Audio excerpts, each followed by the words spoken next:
အားလုံးပဲမင်္ဂလာပါဘေးဦးလေးကြော်စားရင်းနဲ့ပြောချင်တာကလေလူတွေကကိုချစ်တယ်မျက်နှာတယ်ဆိုရင်ကိုဘွားလေးကိုကျမ်းမအောင်အသက်ရှင်သန်နိုင်အောင်ပညာရေးစီးပူးရမယ်ပထမအောင်ဆုံးကတော့ကျမ်းမာရေးနဲ့ပတ်သက်တာလေးစီးပူးရမယ်လူကကျမ်းမာသွားပြီပညာရေးလည်းရသွားပြီဆိုရင်ဥစ္စာလည်းအလိုရရှိမှဖြစ်တယ်အဲ့တော့လူရဲ့ဘဝအရေးကြီးဆုံးဖြစ်တာကျမ်းမာရေးကောင်းပြီဆိုရင်ပညာသင်ယူနိုင်ပြီဆိုရင်ဥစ္စာလူရလာမှာပဲကျမ်းမာရေးကိုစောင့်ရှောက်နိုင်တာကပညာဟုတ်လားအဲ့တော့လူတစ်ယောက်ရဲ့အသက်ရှင်သန်ခြင်းနဲ့လူနေမှုဘဝတည်နေမှုအတွက်အရေးအကြီးဆုံးကကျမ်းမာရေးနဲ့ပညာရေးပဲဖြစ်တယ်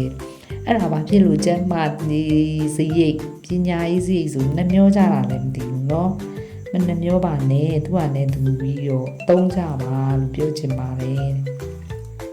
မိသားစုကိုကြည့်လိုက်လေအဲ့မိသားစုရဲ့ဖေနဲ့အမေကိုကြည့်လိုက်သူတို့ရဲ့သားသမီးအတွက်ပညာသင်စရိတ်ကျန်းမာရေးစရိတ်ဘယ်လောက်သုံးလဲကြည့်လိုက်ဘယ်လောက် view site လဲကြည့်လိုက်တနေ့ကျရင်အဲ့ဒီမိသားစုရဲ့ကလေးတွေကပဲ